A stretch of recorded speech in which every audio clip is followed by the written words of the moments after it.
सत्य को खोजने वाले आप सब साधकों को हमारा प्रणाम।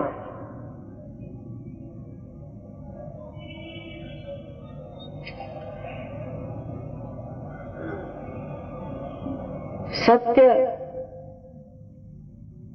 क्या है और उसे किस प्रकार खोजा जाएगा, इस पर अनेक विचारधाराएं चल पड़ती हैं। सत्य तो केवल एक है और वो है कि आप ये शरीर, मन, अहंकार आदि व्याधियां नहीं, किंतु आप आत्मा स्वरूप हैं। जिस दिन आप आत्मा स्वरूप हो जाते हैं, न कि आप पढ़ के, लिख के, वाद विवाद करके और कहे कि हम आत्मा स्वरूप हो गए, लेकिन वास्तविक में ये घटना आपके अंदर घटित हो और जिसके कारण आप स्वयं आत्मा स्वरूप हो जाएं, तब आप जान सकते हैं कि केवल सत्य क्या है।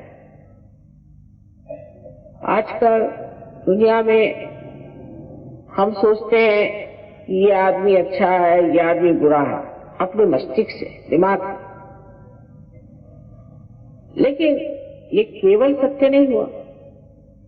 क्या सभी लोग ऐसा सोचते हैं? तो बात नहीं। कोई कहता है ये अच्छा है, कोई कहता है वो अच्छा। तो इसका मतलब ये है कि हमने जो भी जाना वो केवल सत्य नहीं है।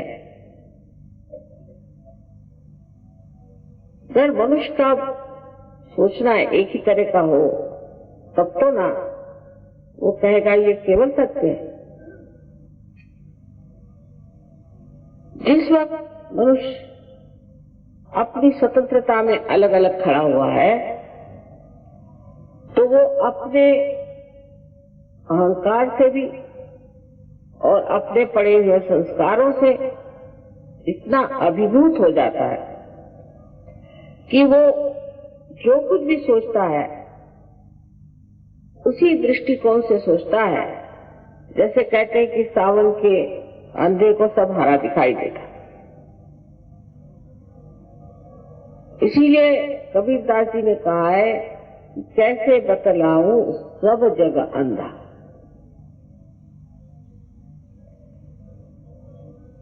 इसका मतलब ये है कि अभी तक इस मानव चेतना में हमने इस दशा में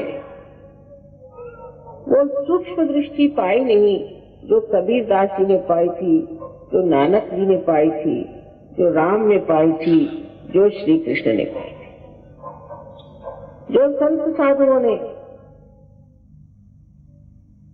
अपने देश में अनेक संत साधु हो गए। उत्तर से लेकर दक्षिण तक, पूरब से लेकर पश्चिम तक, जहां भी जाओ वहां अनेक सद्गुरु हो गए। आजकल के जमाने में तो सद्गुरु बहुत मुश्किल से मिलते हैं। अधिकतर तो इन्हें कहा जाता है अगुरु या कुगुरु ही होते हैं और सिवाय पैसा कमाने के वो कुछ नहीं जानते। किस तरह से लोगों को बेवकूफ बनाना है और पैसा कमाना है। एक सीधा सवाल अपने को करना चाहिए कि जिसको हमें पैसा देना पड़ता है वो हमारा गुरु नहीं हो सकता, वो तो हमारा नौकर होगा।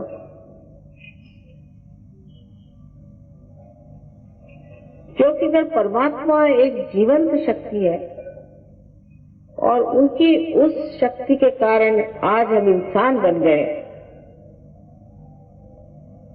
तो उस जीवंत शक्ति को आप किस तरह से कुछ रुपया पैसा दे सकते हैं? आप सोचिए कि एक बीज अगर आप इस माँ के उदर में डाल दें तो वो अपने आप ही जागरूक हो जाता है और उसमें अंकुर आ जाता है। क्या आप इस माँ को कुछ रुपया पैसा देते हैं कि उस बीज को कुछ व्यायाम करने को कहते हैं? ये तो जीवंत क्रिया है और जीवंत शक्ति की ये जीवंत क्रिया है। सर आप इसे समझ सकते हैं कि जिस प्रकार एक बीज से अंकुर आ जाता है, उसी प्रकार आप में से भी ये शक्ति जो आपके अंदर सुप्तावस्था में है, सहज में जागृत होती है। सहज मतलब सह माने आपके साथ और ज माने पैदा हुई। ये शक्ति सहज आपके साथ पैदा हुई है, आपके अंदर स्थित है और इसके साथ आपको योग प्राप्त होता है। माने आप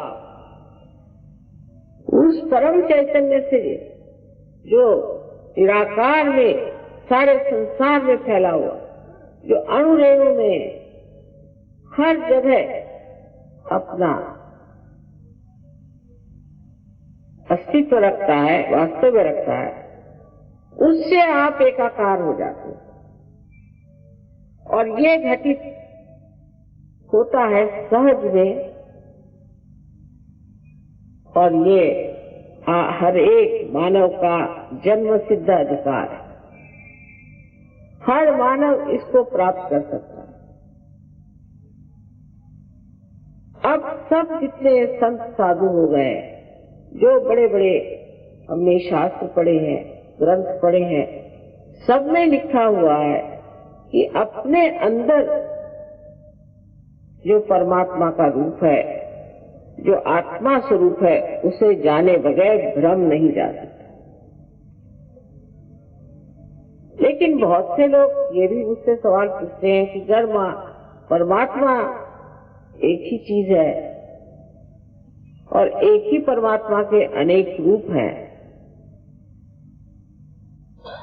तब फिर ये आपस में हम लोगों में प्रेम क्यों नहीं होता? अभी तक जाना नहीं कि हम एक ही शरीर के अंग प्रत्यंग हैं। मनुष्य की चेतना में अभी ये बात आई नहीं कि हम एक ही शरीर के अंग प्रत्यंग हैं। जब ये हाथ में दर्द होता है तो दूसरा हाथ उसको सहलाता है। वो ये नहीं सोचता कि मैं इस पे उपकार कर रहा हूं और बगैर सहलाए चाहिए, क्योंकि सारा शरीर दुखने लग गया। एक हाथ के दुखने से सारा शरीर दुखने लग गया। अगर आप एक शरीर से अंग प्रत्यंग सब लोग हैं, तो फिर हम लोग अलग अलग कैसे? क्योंकि हम भूल गए एक बड़ी बारी बात जो हर पौर्वात्य देशों में, ओरिएंट में,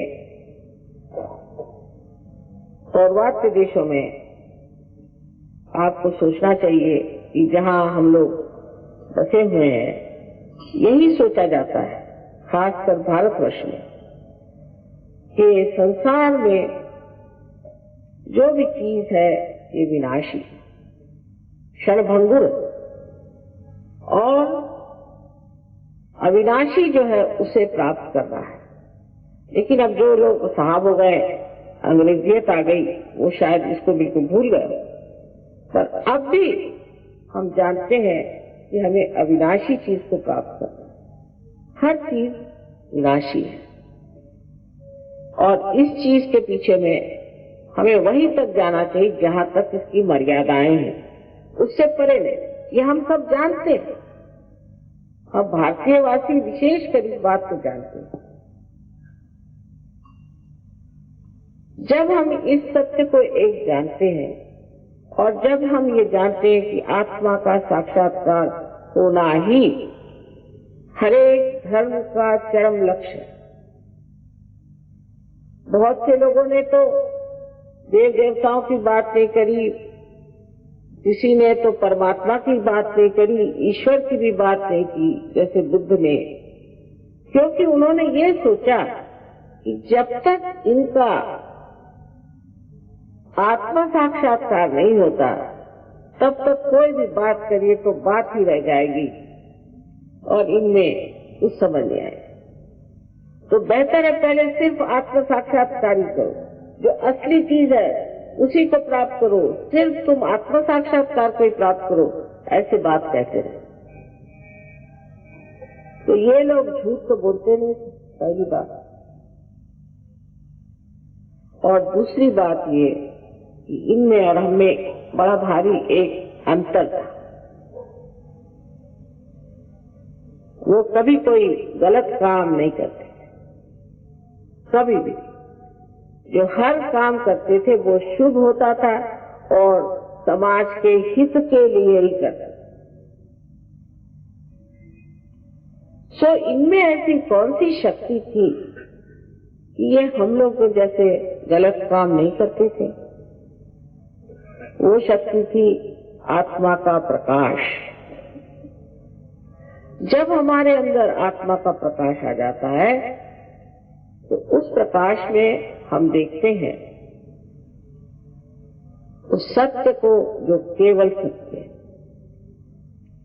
पर ये प्रकाश जो आता है वो हमारे नस नस में बहना चाहिए। इस तरह हम जानते हैं कि इसको छूने से ये ठंडा लग रहा है और अगर उसे छूले तो गर्म लगेगा। उसी प्रकार हमारे उंगलियों पे पता होना चाहिए, उंगलियों पे पता होना चाहिए उसका बोध,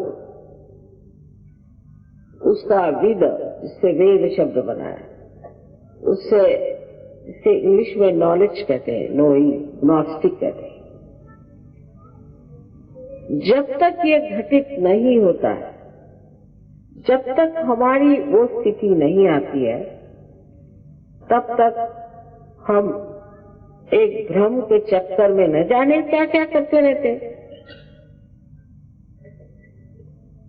अब कोई साहब है, उनको बैठे बैठे भगवान का नाम ही रखते बैठे। कोई साहब है वो कुछ और करते बैठेंगे। उनसे पूछिए कि ये सब करके क्या आप पाप रहित हो गए? क्या आप कोई गलत काम नहीं करते? हर धर्म में आज जो आदमी है, चाहे वो ईसाई हो, मुसलमान हो, सिख हो, क्रिश्चियन, कोई भी धर्म का आदमी आप ले लीजिए, उसका कोई बंधन नहीं। वो चाहे तो किसी गर्दन काट दे, चाहे तो किसी को डुबो दे, चाहे तो झूठ बोल बोल के लोगों को ठग ले, कुछ भी कर ले। उस पर कोई उसके ऊपर बंधन नहीं है किसी चीज का। हाँ ठीक है, मंदिरों में गए, मस्जिदों में गए, सब जगह गए, वहां तो भगवान को नमस्कार किया और फिर जैसे थे वैसे ही। सो क्या ये सब गलत बातें तो नहीं हुई? जिन्होंने धर्म संसार में लाए वो इसलिए लाए कि हमें संतुलन आ जाए और हम आत्म साक्षात्कार को प्राप्त करें।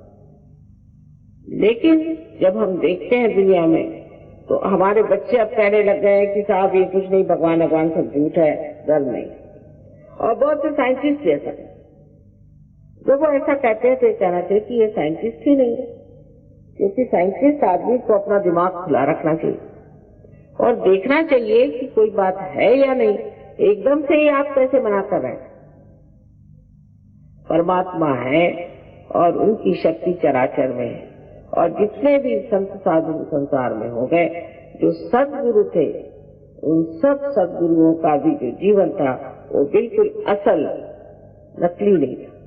वो खालिस लोग थे, बिल्कुल शुद्ध लोग थे और उसी शुद्धता को आप भी प्राप्त कर सकते।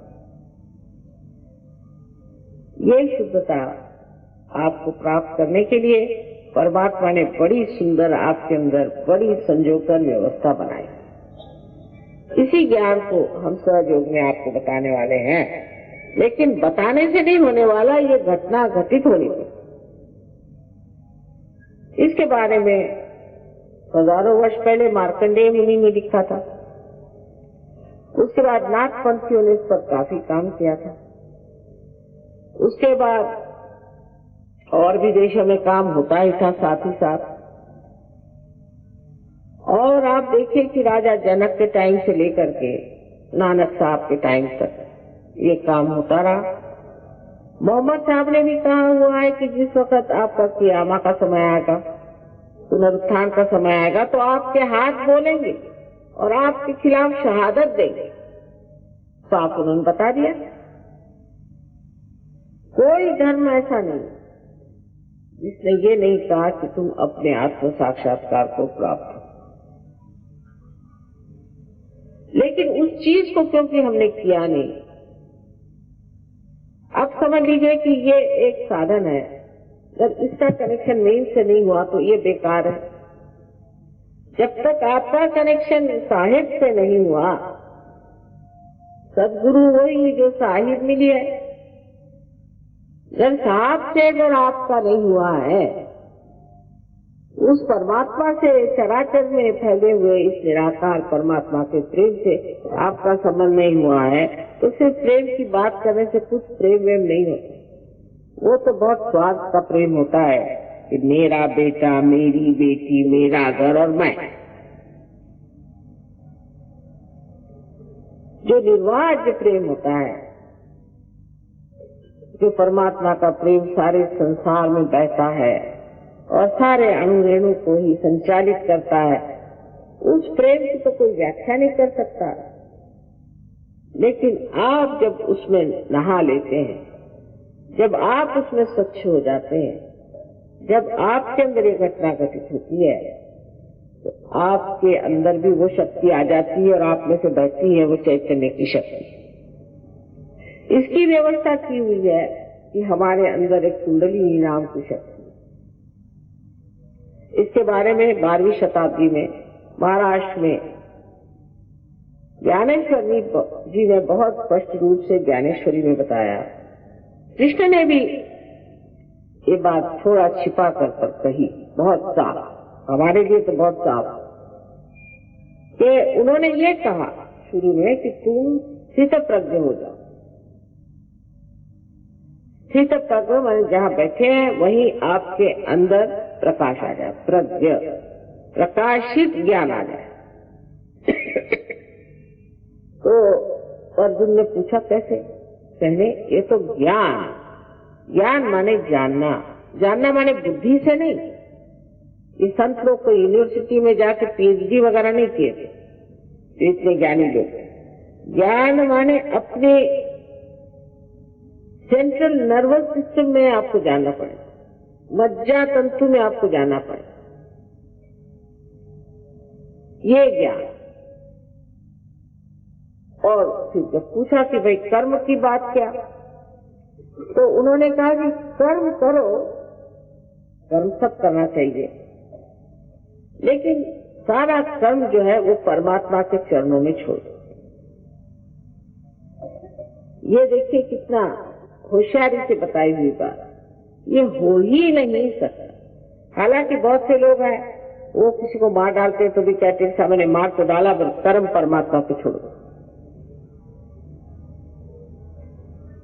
कभी भी मनुष्य कर्म परमात्मा को नहीं छोड़ता है। जो भी करता है सोचता है मैंने किया है, मैं इसका करता हूं।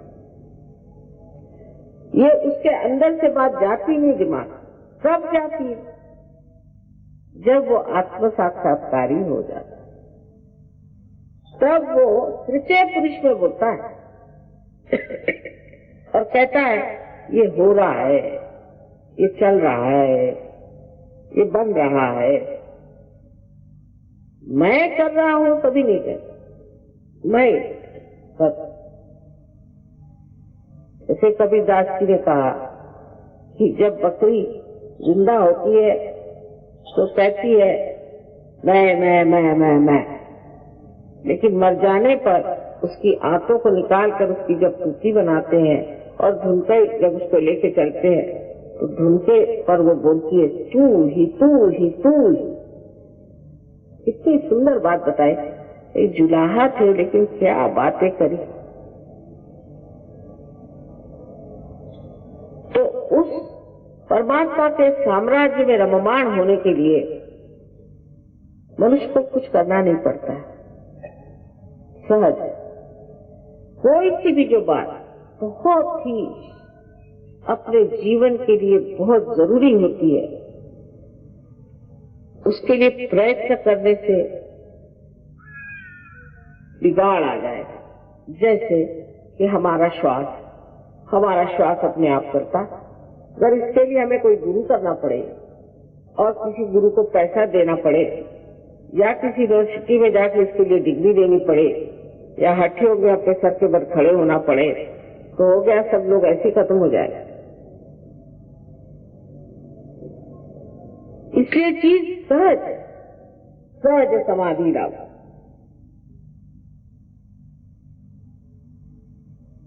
और वो जो सहज चीज है उसको अगर आप सीधे से समझ ले तो अपने अंदर त्रिकोणाकार अस्थि में कुंडलिनी नाम की शक्ति है।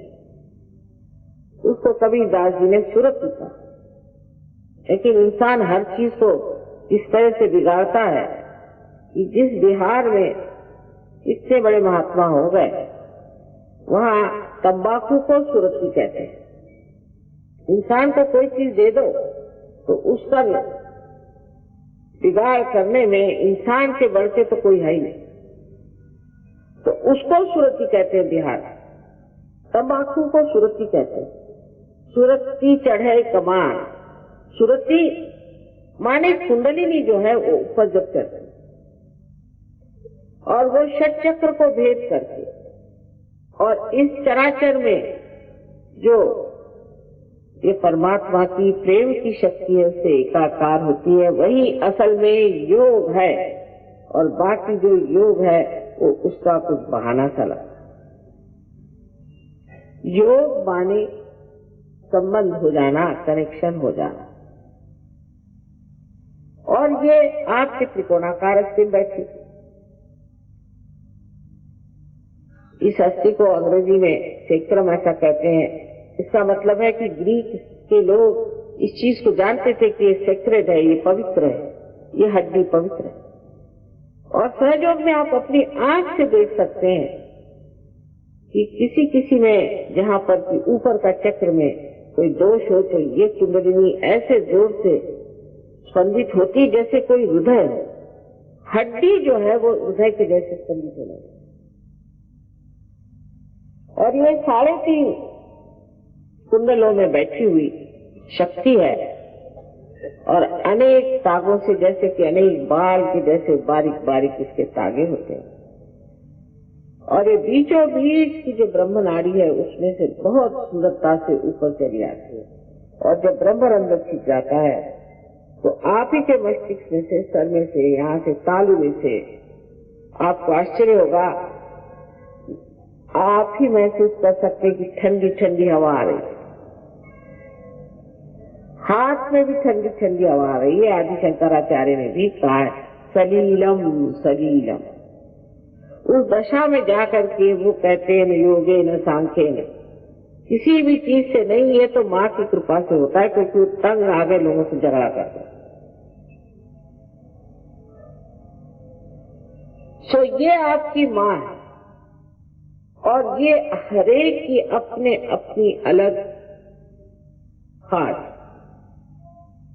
वैयक्तिक, हरेक की अपनी अपनी अलग ऐसी माँ है जो आपके बारे में सब जानती है। आपने कहाँ कहाँ खोज की, आप कहाँ कहाँ भटके, आप में क्या अच्छाइयाँ हैं, क्या बुराइयाँ हैं, लेकिन माँ होने के कारण वो क्षमा कर देती है और आतुर है कि मेरे बच्चे को मैं उसका जन्म कैसे दे दूं। इस कुंडलिनी के जागरण से ही दूसरा जन्म होता है। दूसरा कोई और तरीका आत्मज्ञान का नहीं है। ये कुंडलिनी 6 चक्रों में उठती है और ब्रह्मरंध्र को भेजने के बाद आपको खुद ही महसूस होता है चारों तरफ ये ठंडी ठंडी हवा आ रही, सर में से भी ठंडी ठंडी हवा आ रही। और यह तो सिर्फ एक बाह्य की देखने की चीज हुई। कुंडलिनी के जागरण से दिमाग की बीमारियां ठीक हो जाती हैं। इसकी सिद्धता तो आपके दिल्ली यूनिवर्सिटी में ही हो गई, क्योंकि दिल्ली यूनिवर्सिटी ने इसे मान्यता दी और यहाँ अभी 2 डॉक्टर ने MD प्राप्त किया। उन्होंने इस पर रिसर्च किया और वो हैरान हो गए कि एक आदमी जो सहयोग करता है और जो सहयोग नहीं करता है, उसके शारीरिक सौष्ठव में, उसके शारीरिक शक्ति में और दूसरे आदमी के शारीरिक शक्ति में ही बड़ा अंतर है। और भी जो साइकोसोमैटिक जो कि असाध्य रोग है, उस पर भी मेहनत की गई है और उस पर भी देखा गया इससे असाध्य रोग ठीक होते हैं। तो आप ही के अंदर आपकी शक्ति है और आप ही के अंदर आपकी दवा भी है और आप अपनी ही चीज को प्राप्त करते हैं। इसमें हमारा कोई लेना देना नहीं करता, कोई भी लेना देना नहीं, सब आपका अपना है।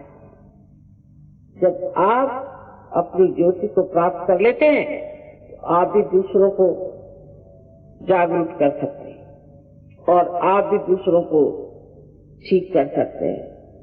आप भी उनकी बीमारियां ठीक कर सकते हैं, क्योंकि जैसे जागृति होती है बीमारियां ठीक हो जाती हैं। बहुत सारे असाध्य रोग सहयोग से ठीक हुए हैं इस 19 साल में हमने देखे। लेकिन अधिकतर बीमार लोगों का ऐसा हाल होता है कि जब तक ठीक हुए बस भाग खड़े जाते, तो ये नहीं सोचते कि हमें प्रकाश मिला है तो हमको भी दूसरों को देना चाहिए।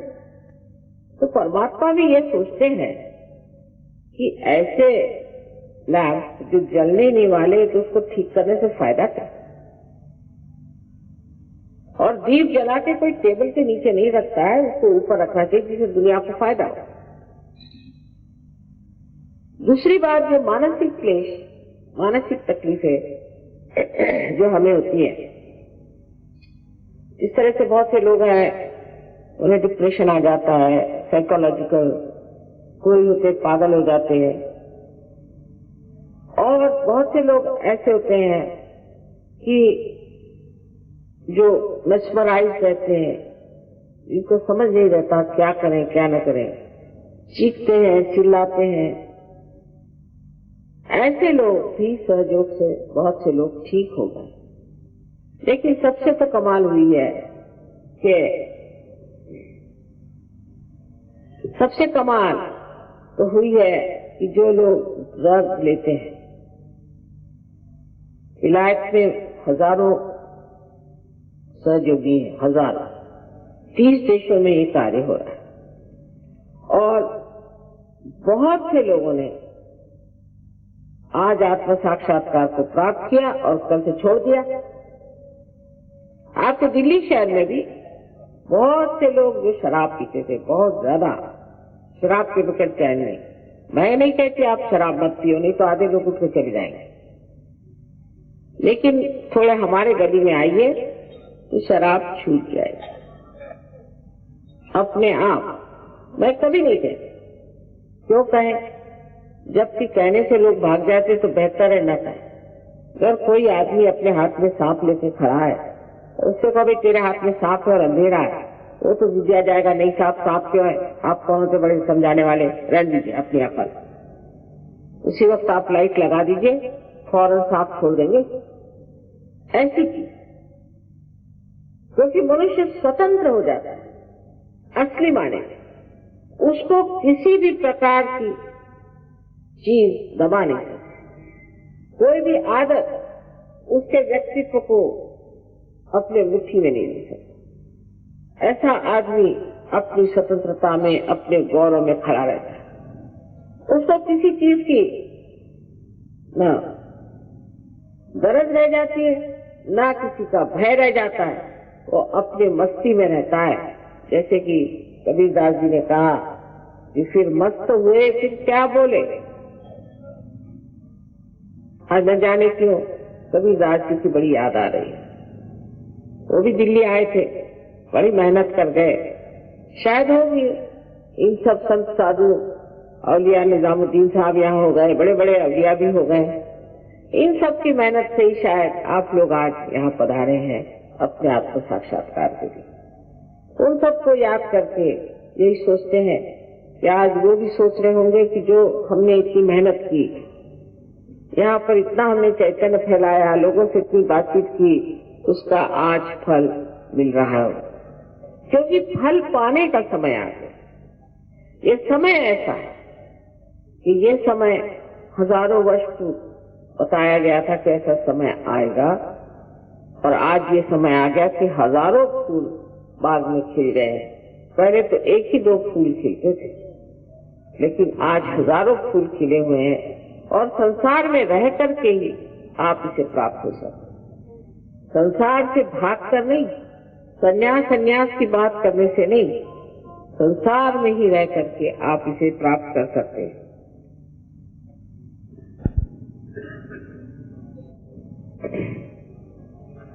और जिसको ये चीज प्राप्त हुई, वो समझ लेता है कि अब तो मैं परमात्मा के साम्राज्य में आ गया, क्योंकि हर तरह की कृपा, हर तरह का आशीष उस पर बरसता है। कोई आपको दुख देने की अपने शरीर को जरूरत नहीं, अपने को तकलीफ देने की जरूरत नहीं, उपास करने की तो बिल्कुल जरूरत नहीं। अगर आपको अपनी माँ को सताना हो तो आप उपास करें। पता नहीं कहाँ से ये उपास की विधि निकाली कि तुम तो सारा उपास करो और पैसा सब हमें दो। ऐसी कोई भी विधि आपको करने की जरूरत नहीं जो असहज। सर्वसाधारण गृहस्थी में ही रहते हुए आप इस चीज को प्राप्त होते हैं। आपके गृहस्थी के भी प्रश्न टूट जाते हैं, आपसी रिश्ते अच्छे हो जाते हैं, और एक नवीन तरह की एक शय आप बन जाते हैं। लेकिन हम तो कहें कि ऐसी तो पूरी जामात की जामात तैयार हो रही है। बिस्मिल्लाह खान साहब आए थे स्विट्जरलैंड में, उन्होंने देखा वहाँ पे यूरोप के सारे सहयोगी बैठे थे, एक कान से उनका सुन रहे थे। कहा कि माँ ये आपने बनाया कैसे, इनको किस तरह से ये सब समझ में आ रहा है, और ये किस तरह से हमें सुन रहे हैं, और ये इतनी शुद्ध हिंदी भाषा में किस तरह से हिंदुस्तानी गाने गा रहे हैं। मैंने कहा भाई देखो, ये अब हो गए आत्मा स्वरूप। तो आपका मतलब ये खालिस हो गए? मैंने कहा हाँ खालिस हो गए। मैंने कहा मैं खालिस्तान बना रही हूँ। तो कह ले वो लोग क्या बना रहे हैं? मैंने कहा उनसे जाके पूछो, ये खालिस्तान जहाँ लोग खालिस हो, इसी का वर्णन किया गया है। जो बताते हैं इसी का वर्णन किया गया है।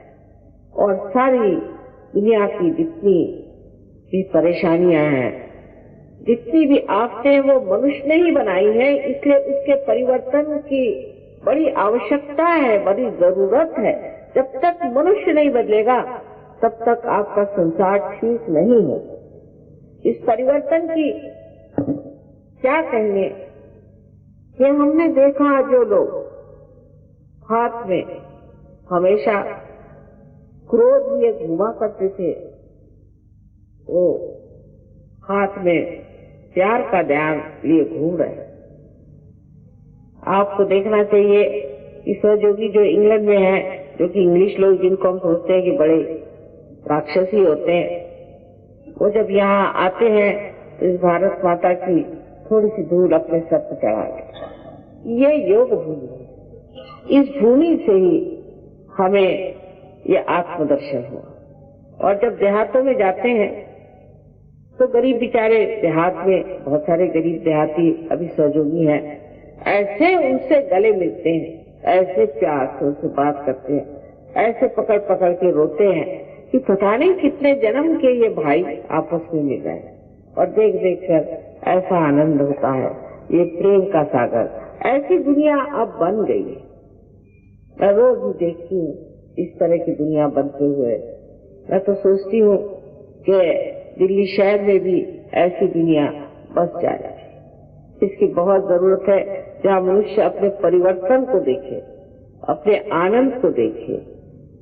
इस आत्मा के ज्ञान से मनुष्य सत्य को जानता है, केवल सत्य को, और जब उसका चित्त आलोकित हो जाता है तो ऐसे इंसान की एक नजर भी काफी है कि आपको शुभ आशीर्वाद दे दे। ऐसा आदमी जहाँ खड़ा होगा वहाँ शांति हो जाएगी। जिस घर में जाएगा वहाँ चैन आ जाएगा। जिसके सर पे हाथ रखेगा उसका भला हो जाएगा, क्योंकि अपने हित के लिए ही परमात्मा ने ये सुंदर सी चीज हमें दी हुई है और इस चक्र के भेदन से ही आप इसे प्राप्त होते हैं। कृष्ण की जो दूसरी बात उन्होंने कही कि भक्ति में तुम जो कुछ दोगे उसे स्वीकार ही होगा, लेकिन भक्ति अनन्य होनी चाहिए। देखिए कितनी कमाल की बात है, एक शब्द पे नचा रखा है दुनिया को। अनन्य माने जब दूसरा न हो। ये कब हो सकता है? आप यहाँ बैठकर हरे रामा हरे कृष्णा करते रहिए तो गला फट जाएगा तो कैंसर हो जाता है। भगवान का नाम रखते रखते रखते रखते आदमी पगला जाता है। बजाय इसके कि अपनी उच्चतम स्थिति को जाए, वो और ही पागल हो जाता है। एक ही अक्षर प्रेम का पढ़े सो पंडित हो। वजह यह है कि जिस वक्त आप अनन्य होते हैं, जब आप परमात्मा से एकाकारिता तथागत हो जाते हैं, तब एक बार ही नाम ले लिया, जब जरा गर्दन झुका ली देखिए, ऐसा ही हाल होता है कि मनुष्य के अंदर भक्ति में वो ऐसा रचता है कि जैसे आनंद के डोह में और आनंद के तरोंदों में लहरता है। इस भारतवर्ष में हर जगह संतों ने इस आत्म साक्षात्कार का वर्णन कहा है। नामदेव एक बड़े भारी महाराष्ट्र के कवि थे और बाद में वो जब पंजाब में गए तो नानक साहब ने उनको पहचाना, बड़ा उनका आदर किया और उनके भी बहुत सारे काव्य ग्रंथ साहब में रखे हुए। नामदेव एक बार एक दूसरे संत गोरा कुम्हार उनसे मिलने गए। जब गोरा कुम्हार माने हुए कि जो उनका मराठी कुम्हार कहते हैं, जिसे हम लोग कुम्हार कहते हैं, जो कि ये बनाते हैं घड़े वगैरह, मिट्टी जो से घड़े बनाते हैं, उनको देख के वो कहते हैं कि मैं तो निर्गुण को मिलने आया था। मराठी में है निर्गुणाच्या भेटी आलो सगुणाच्या। मैं तो निर्गुण को मिलने आया था तो तू तो सगुण में खड़ा है रे। क्या कहना है? ऐसे कोई कहता है? कोई इंसान दूसरे आदमी से ऐसी प्यार की बात कहेगा कि मैं तो निर्गुण को मिलने आया, तू तो सगुण में खड़ा है? क्या कहने इन लोगों की। ऐसे ही संत लोग आज हमें भारतवर्ष में तैयार कर रहे हैं और उसके लिए गृहस्थी छोड़ना और सब नाटक की कोई जरूरत नहीं। आदमी अंदर से ही छूट जाता और उस महान प्रेम को जब वो अनुभव करता है, उसको लगता है कि किस किस को बुलाओ। जैसे कविता जी का था, 525 पकड़ बुलाऊं एक ही डोर उड़ाऊंगा। सारे मिलन के गाने इन लोगों ने गाए, हमारे यहाँ महाराष्ट्र में भी और इधर में बंगाल में भी और दक्षिण में भी, हर जगह मैं जाती हूँ। अभी गई थी गुजरात, वहाँ भी सारे संतों ने सारे वातावरण में ये गूंजा रखा है कि आत्म साक्षात्कार को प्राप्त करो और संत बनो। और ये बनना कोई मुश्किल नहीं है। आज समय आ गया है, आप लोग बड़े भाग्यवान हैं कि इस समय में आप आए और हम भी बड़े भाग्यवान हैं कि आपके आते हम भी आ गए, जिससे कि एक कार्य घटित हो रहा है। हजारों की तादाद में लोग इसे प्राप्त करते हैं। लेकिन पहले ही से आप अगर ये सोचे बैठे कि मैं बड़ा पापी हूँ, मैं बड़ा दुष्ट हूँ, तो मेहरबानी से अपने जूतों के साथ उसे बाहर रखें। ये सब आपके दिमाग में किसी ने भरी हुई बातें, बेकार। आखिर गलतियां मनुष्य ही कर सकता है, परमात्मा तो नहीं करने वाले गलती। तो इतना अपने से नाराज नहीं होना चाहिए। उससे ये चक्र पकड़ जाता है जिसे हम लेफ्ट विशुद्धि कहते हैं, और ये चक्र पकड़ने से स्पॉन्डिलाइटिस हो सकता है, एंजाइना हो सकता है, दुनिया भर की बीमारी हो सकती है। सबसे बड़ी बात है कि आत्म साक्षात्कार नहीं। तो सबसे पहले अपने प्रति प्रसन्न हो। आपने कोई गलती नहीं की, आपने कुछ भी किया हो, इस समय आप भूल जाइए। और इस छोटे से समय में जो कुछ भी कहना था तो मैंने कह दिया। कारण ये है कि ये ज्ञान हजारों टेप्स में बंधा हुआ है, लेकिन वो खत्म ही नहीं होता। तो बेहतर है कि हम समझ लें, जैसे इस लाइट को जलाने के लिए एक स्विच है, उसको जलाने से सब जल जाता है, उसी प्रकार हमारे अंदर भी कोई स्विच है जो परमात्मा ने बनाया। नहीं तो अगर मैं आपको पहले ही बताने लगूं कि बिजली कहाँ से आई, इसको किसने बनाया, इसका इतिहास क्या, फिर दिल्ली में कहाँ है, फिर उसका मैकेनिक्स क्या, तो आप उठ के सब चले जाएंगे, आपको सर दर्द होगा। पहले आप प्रकाश को प्राप्त कर ले, फिर आगे की बात है। अब सबने मुझे मना किया कि आप प्रश्न पूछने के लिए लोगों को मना करें, क्योंकि ज्यादातर प्रश्न बड़े उटपटांग होते हैं। मुझे कभी कभी लगता है कि ये लोग यहाँ अपना हित करने आए हैं या सबका अहित करने आए हैं, और न जाने क्यों इतने झगड़ालू तरीके से बातचीत करते हैं, जैसे कोई पार्लियामेंट लगी हुई है, जैसे आज पार्लियामेंट में झगड़ा हो रहा। हम तो आपको आपकी चीज देने आए हैं, उसमें झगड़े की कौन सी बात। अगर हमने कहा कि ये बात है, तो एक जैसे एक धारणा दी आपके सामने, एक हाइपोथेसिस है, तो आपको देखना चाहिए कि ये धारणा सही या नहीं। अगर घटित होती है तो फिर मानना चाहिए, अगर आप ईमानदार आदमी हैं तो, क्योंकि सब अगर आपके कल्याण ही के लिए हम कर रहे हैं तो इसमें झगड़े की बात कौन सी। ये तो ऐसा ही हुआ कि आदमी अपनी नाक मुंह को नोच ले, तो उसको झगड़ने की आदत। इसलिए इन्होंने मना किया हुआ है सबने कि माँ आप प्रश्न मत पूछिए, बिल्कुल हम लोग बिल्कुल उसके विरोध में। देखिए हम तो माँ है ना, हम जानते हैं कि खोपड़ी कहीं कहीं घूम ही रही है। तो इतना ही कहूंगी कि कुछ प्रश्न हो आपको तो आप लिख दीजिए, और कल भाषण में मैं उसका सब उत्तर व्यवस्थित रूप से दे दूं। आपको कोई भी प्रश्न हो आप पूछिए। वैसे तो यहाँ पर दिल्ली में बहुत से सेंटर्स हैं, और अब एक आश्रम भी बन गया। सबसे पहला आश्रम दिल्ली में ही बना है, वहाँ कोई रहेगा कि नहीं ये पता नहीं, लेकिन कम से कम एक आश्रम बन गया। और उस आश्रम में हम लोग प्रोग्राम इनका होता है, सेंटर है, और वहाँ सबसे बड़े निपुण लोग कहना चाहिए, जो कि सहयोग में हमको समझते हैं कि बहुत निपुण है, वो लोग कार्रवाई करते हैं। और एक बार जागृति होने के बाद सिर्फ ये समझ लेना चाहिए कि इस जागृति का जो कनेक्शन है वो ठीक से फिट बैठ जाए, बस। उसके बाद आप देख लीजिए कि आप क्या कमाल की चीज है। जैसे किसी देहात में जाइए और वहां आप टेलीविजन ले जाइए और उनसे कहिए कि इस डब्बे में ही आप देख सकते हैं सारी दुनिया की, तो कहेंगे क्या बात कर रहे हैं, ऐसे कैसे हो सकता है।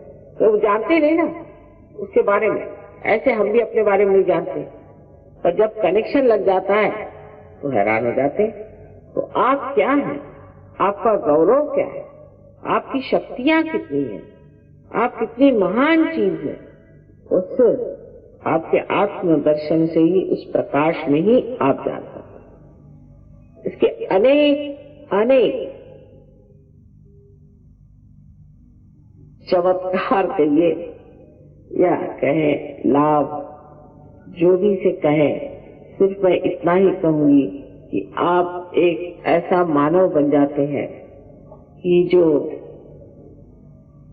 संसार की सारी शांति का, आनंद का एक स्रोत हो जाए। आपके सारे ही प्रश्न साथ ही साथ भी हल हो जाते। और जैसे कि जब तक आप पानी में खड़े हैं तो आप पानी से डरते हैं, पर जब आप किसी बोट में चले आए तो उसी को देखते हैं, और उसके बाद जब आप तैराक हो जाते हैं तो उसी पानी में कूद पड़ते हैं और 50 को बचाते हैं। इसी प्रकार आपकी प्रगति होती रहती है। पहले आप निर्विचार होते हैं, फिर आप निर्विकल्प हो जाते हैं, और उसके बाद एक आप पक्के सहयोगी होकर के दुनिया का कल्याण करते हैं। इसके लिए कोई पैसा नहीं, इसके लिए हमारा कोई ऑर्गेनाइजेशन नहीं है, हमारी कोई संस्था नहीं है, सिर्फ आप हमारी संस्था है, और इसमें कुछ बनना पड़ता है। कोई सर्टिफिकेट नहीं है कि हम सहयोगी है, कोई दिमाग में लगा कर में घूमे हम सहयोगी है। ऐसे बहुत से हैं कि अपने कहते कि हम हमारा फिर से जन्म हो गया, हम फलाने हैं ठिकाने, पर उसकी शक्तियां कहाँ है, वो स्वभाव कहाँ है, वो तबीयत, वो रियासत कहाँ है। ये तो अच्छा है कि बगैर किसी रियासत के आप कहें कि हम बड़ी रियासत वाले, उसी तरह की चीज हो गई। अगर आप हैं तो साक्षात होना चाहिए, दिखना चाहिए, लोग समझना चाहिए। तो इस चीज में आप सिर्फ ईमानदारी बरतें और अपने प्रति बहुत प्रसन्न चित्त हो, अपने को कोई दोष या न लगाए, तो ये कार्य हो सकता है। ठीक है ना? अब प्रश्न तो नहीं चाहिए। अब आप सबसे ये विनती है मुझे कि आप जमीन पर बैठे हैं तो बड़ी अच्छी बात है, और जो नहीं बैठे हैं वो लोग अपनी चप्पल उतार लें, और जो जमीन पर भी बैठे हैं चप्पल उतार। और ये जो मैंने कहा योग भूमि है, इसी को नमस्कार करके हमें एक कार्य करना। जिन लोगों के को आत्म साक्षात्कार नहीं चाहिए वो लोग कृपया बाहर चले जाए, क्योंकि एक 10 मिनट का काम है, आपको आंख बंद करके करना है। और जो लोग चाहते हैं कि थोड़ी देर बाहर होके आ जाए तो हम 5 मिनट और रुक लेते हैं। लेकिन एक बात है कि अगर आपको नहीं करना है तो आप सब पे मेहरबानी करके और ये स्थान छोड़ दें तो बड़ा अच्छा होगा, क्योंकि आप तो हमेशा ही दूसरों को देखते आए हैं, कुछ आज अपने को देखने की बात है। सब लोग जो खड़े हैं वो भी बैठ जाएं तो बड़ा अच्छा हो जाएगा, क्योंकि अब तो आंख बंद करनी है तो माँ भी नहीं दिखाई देगी। आप लोग बैठ ही जाएं तो सबको आत्म साक्षात्कार। मैं लेफ्ट और राइट कहूंगी क्योंकि हर भाषा में लेफ्ट राइट को अलग तरह से कहते हैं। ये लेफ्ट हैंड मेरा इस तरह यार आप गुड, पर इस तरह से होना चाहिए, यूं न हो न यूं, हल्का सा यूं चलो जैसे कुछ मांग रहे। ये आपकी इच्छा कि आप आत्म साक्षात्कार चाहते, सब लोग इस तरह से आते। पहले आपको मैं दिखाती हूँ, उसके बाद आंख बंद करनी होगी। फिर आपका राइट हैंड आपको हृदय पे रखना होगा। हृदय में रखना इसलिए कि हृदय में आत्मा का स्थान है। ये परमात्मा का प्रतिबिंब हमारे अंदर है, और कुंडली जो है वो उनकी शक्ति है, जिसे आदि शक्ति कहते हैं, जिसने सारी दुनिया बनाई वो आदि शक्ति, उसका प्रतिबिंब है। इसलिए पहले अपना राइट हैंड आप हृदय पे,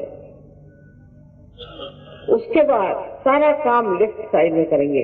लेफ्ट हैंड क्योंकि हमारी ओर, राइट हैंड क्रिया शक्ति है, इसलिए पहले हृदय पे रखे और उसे आप पेट के ऊपरी हिस्से में लेफ्ट हैंड साइड पे रखें। ये हमारे गुरु तत्व का चक्र है, जिसे हमें हमारे सदगुरु ने बनाया है, जो कि 10 तत्व है, 10 तत्व हैं।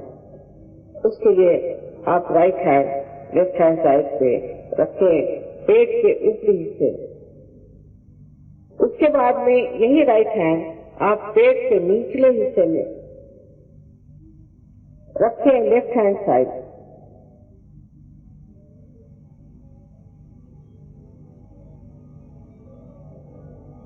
ये शुद्ध विद्या का रखें। शुद्ध विद्या माने परमात्मा के कायदे कानून हमारे अंदर काम करें, प्रादुर्भाव हो। जैसे समझ लीजिए कि एक जानवर को आप किसी गंदी गली से जाने को कहें तो वो सीधा चला जाए, कुत्ता हो चाहे बैल हो, गधा हो चाहे घोड़ा हो, पर इंसान नहीं जाता। पर जब वो शुद्ध विद्या को प्राप्त करता है तब वो गलत गली में नहीं जाता, क्योंकि उसके अंदर चैतन्य बहने लगता है और इस चैतन्य से वो जानता है कि गलत चीज है। जैसे ही कोई गलत चीज उसको लगती है तो उसके हाथ में गर्मी से आने लग जाती है। फिर उसके बाद देखता है कि चैतन्य हाथ नहीं लग रहा, उसे छोड़ देता है। यही संतों के लक्षण है कि संत जो है गलत रास्ते से नहीं जाता, वो गंदगी से नहीं गुजर सकता, अपनी निर्मलता में ही हमेशा रहता है। तो ये चक्र शुद्ध विद्या का है, ये आपके अंदर, आपके व्यक्तित्व में, आपके हस्ती में समाना है, सिर्फ दिमागी जमा खर्च नहीं। उसके बाद यही राइट हैंड आप पेट के ऊपरी हिस्से में लेफ्ट हैंड साइड में रखेंगे जो गुरु तत्व का है, और फिर आप हृदय पे रखेंगे। अब बार बार मैंने आपसे कहा है कि आप अपने को माफ करें और अपने प्रति प्रसन्न हो जाएं, क्योंकि ये चक्र बहुत पकड़ता है। यहाँ पर सामने से हाथ है, पीछे से नहीं, इधर से हाथ, यहाँ ऐसे हाथ रखें पीछे, और गर्दन को राइट साइड में मोड़। ये चक्र बहुत लोगों का पकड़ता है, न जाने क्यों, दिल्ली में खासकर।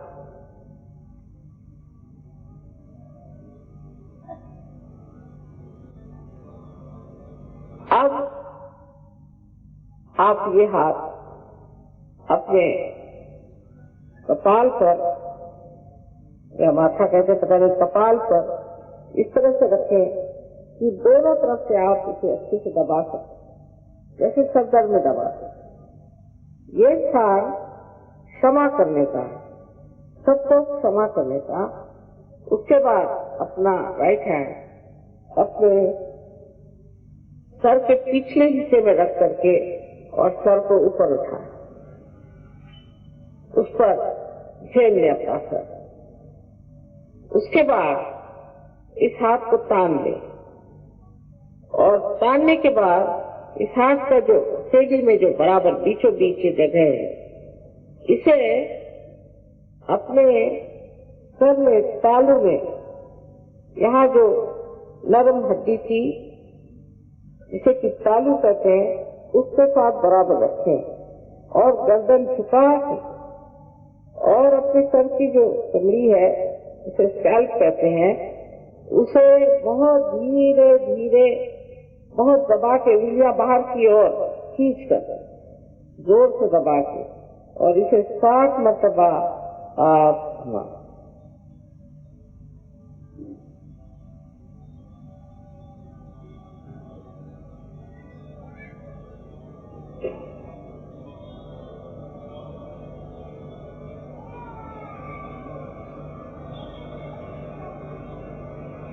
इतना ही कर ले। हाथ उंगलियां बहुत पानी पड़ी इस तरह। अब आप आंख बंद कर ले, चश्मा भी उतार दे, क्योंकि आपको कुछ देखना तो है नहीं, और आंख इसलिए बंद रखे सब लोग क्योंकि अपना चित्त अंदर की ओर खींचता है। दूसरी एक बात है कि आंख को बहुत जोर से नीचना नहीं है, न कि उल्टे घुमाना है, और न कि उसको धीरे से बंद करना है, पर सर्वसाधारण जिस तरह से हम अपनी निद्रा के लिए आंखें बंद कर लेते हैं उस तरह से बंद करना है। आधी भी नहीं खोलना है, ऊपर में चढ़ाना है, और कोई प्रयत्न न करें, विचार रोकने का प्रयत्न न करें, अपने आप सब घटित हो जाए। लेफ्ट हैंड ऑफ मेरे ऑफ सब। अब आंख बंद करें, और जो लोग कुर्सी पर बैठे हैं वो दोनों पैर अलग कर ले, जो जमीन पर बैठे हैं वो ठीक है, सब लोग जूते उतार के बैठे। राइट हैंड अपने हाथ पे रखें। अब कृपया आंख बिल्कुल न खोलें जब तक मैं न बताऊं। अब हृदय पे हाथ रख के आप उससे एक सवाल पूछें, जैसे कंप्यूटर से पूछते हैं आप मुझे माँ कहें चाहे श्री माता जी कहें, श्री माता जी क्या मैं आत्मा हूँ? ये प्रश्न करें, मन में करें, जोर से। श्री माता जी क्या मैं आत्मा हूँ? ये प्रश्न 3 बार पूछे।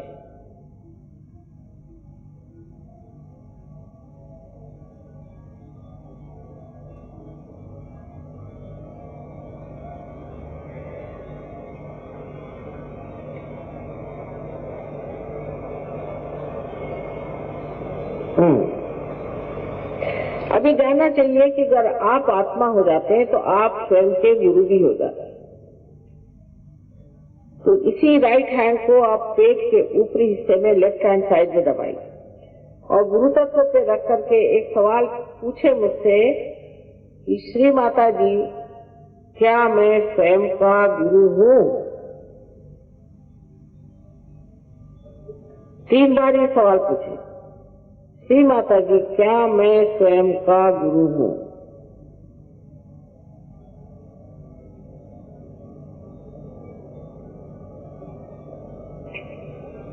अब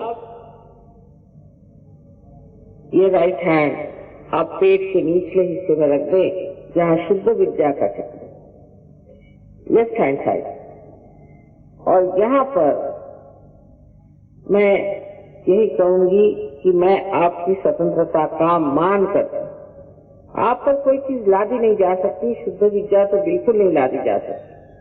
इसलिए आपको कहना होगा 6 मर्तबा, क्योंकि इस चक्र में 6 पंखुड़ियां हैं। 6 मर्तबा कहना होगा, ये श्री माता जी मुझे शुद्ध विद्या दीजिए। 6 मर्तबा कहना होगा, श्री माता जी मुझे शुद्ध विद्या दीजिए।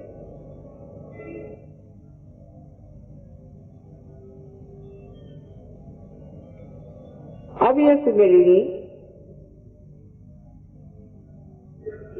अगले चक्रों में जा रही है, इसलिए अगले चक्र हमें खोलने होंगे, ऊपर के चक्र। तो इस राइट हैंड को आप गुरु तत्व पे माने अपने पेट के ऊपरी वाले हिस्से में लेफ्ट हैंड साइड में दबाकर रखें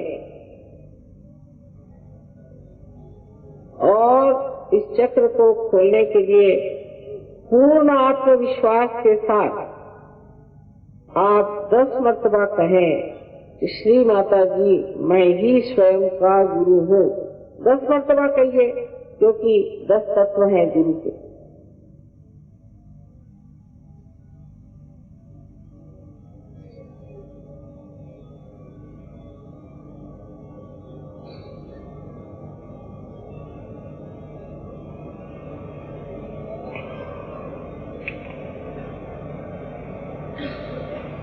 अब जैसे मैंने शुरू में बताया था कि आपके बारे में एक ही सत्य बात है, वो है कि आप आत्मा हैं।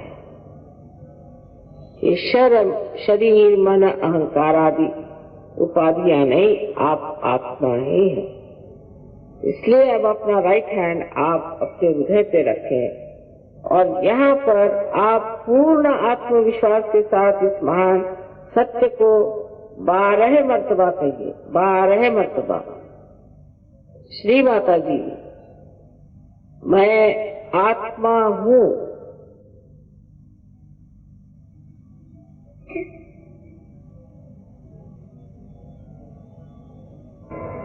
आपसे मैंने पहले ही कहा है कि अपने प्रति प्रसन्न चित्त हो जाए। परम चैतन्य ये दया,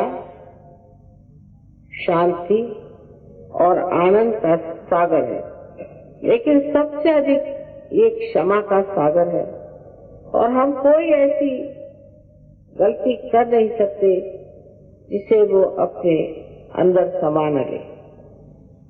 इसलिए प्रसन्न चित्त होकर के अपना राइट हैंड आप गर्दन और कंधे के बीच में जो कोण है उस पे रखें और गर्दन को राइट साइड में मोड़ दें और पूर्ण आत्मविश्वास के साथ आप कहें, श्री माता जी मैंने कोई गलती नहीं की, मैं बिल्कुल दोषी नहीं हूँ।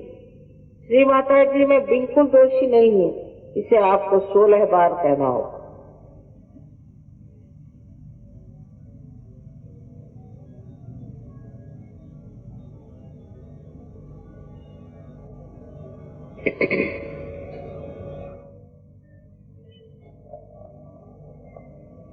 प्रसन्न चित्त, हमें परमात्मा के साम्राज्य में जाना है, तो प्रसन्न चित्त होकर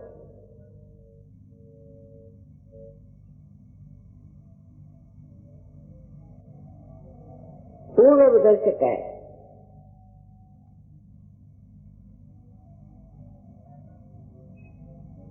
अब इस राइट हैंड को आप अपने कपाल पर या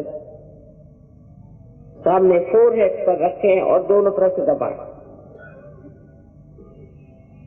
जैसे सर दर्द में दबाते। यहाँ पर क्षमा का केंद्र है। तो यहाँ आपको कहना होगा कि श्री माता जी मैंने सबको एक साथ क्षमा कर दी। गिनने की जरूरत नहीं, जानने की जरूरत नहीं, उनको याद करने की जरूरत नहीं, सिर्फ कहना है मैंने सबको एक साथ क्षमा कर दी। अब इस चक्र में बहुत से लोग कहते हैं कि मां क्षमा करना बहुत कठिन है, लेकिन अगर आप क्षमा करते हैं या नहीं करते हैं तो देखा जाए आप कुछ भी नहीं करते, लेकिन अगर आप क्षमा नहीं करते हैं तो आप गलत लोगों के हाथ खेलते हैं। इसलिए आप कह दीजिए पूरे हृदय से, इतने बार से मतलब नहीं, पूरे हृदय से कहिए श्री माता जी मैंने सबको क्षमा कर दी। एकदम हल्का लगेगा आप। अब अपनी टोपियां वगैरह जरा उतार लें तो अच्छा रहेगा।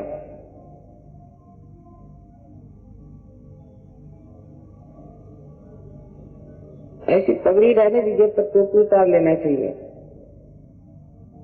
अब अपना ये राइट हैंड सर के पीछे के हिस्से में रखें और सर को ऊपर उठा के उस पर झेलें। यहाँ पर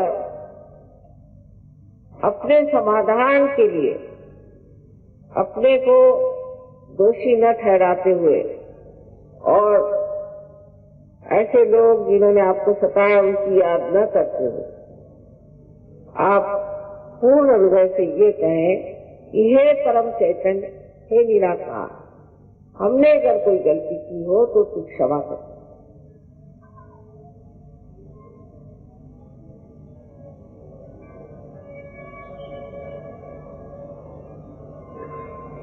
अब इस हाथ को तान ले और इसके बीच का हिस्सा, हथेली के बीच का हिस्सा बराबर अपने तालू पर रखें और गर्दन को झुका लें।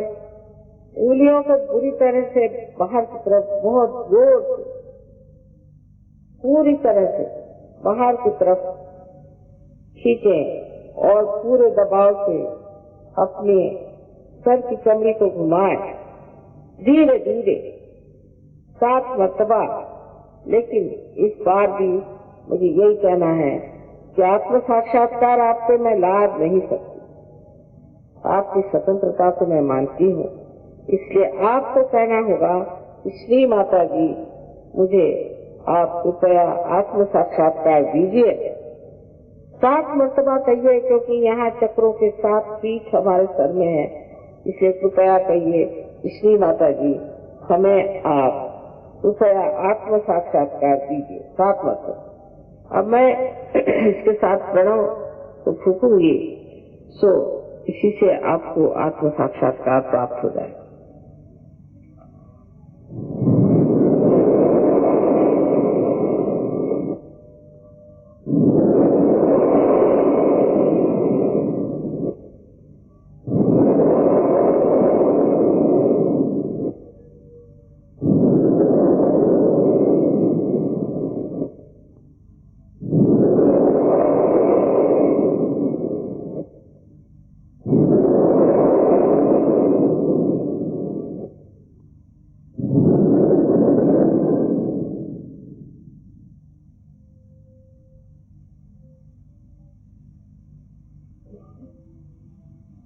अब धीरे धीरे हाथ नीचे ले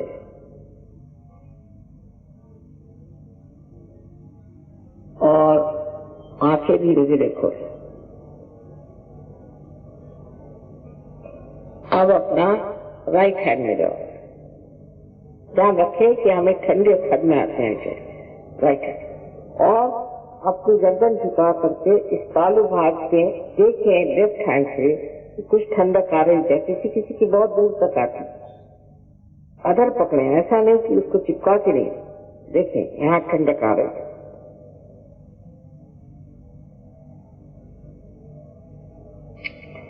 कोई शंका न करें।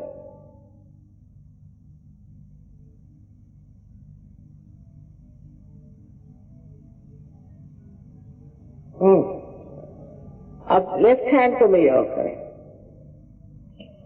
और फिर से गर्दन झुकाकर राइट हैंड से देखें कि कोई ठंडक आ रही कि नहीं।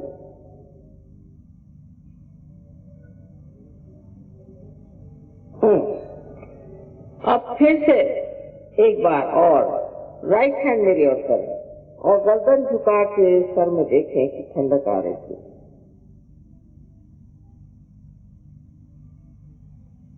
बहुत नजदीक से ही बताना। झुकाइए सर जरा दूर, थोड़े दूर सर से, इधर सामने की तरफ, जहां अपने सर में नरम हड्डी की, इसे तालु कहते थे बचपन में, उस पर देखना। सामने झुकाइएगा। अच्छा, अब ये दोनों हाथ आकाश की ओर दोनों इस तरह। और एक सवाल पूछे, श्री माता जी क्या ये परम चैतन्य है? श्री माता जी क्या यह परमात्मा का प्रेम है? ये प्रश्न आप 3 बार मुझसे पूछे सर को ऊपर कर।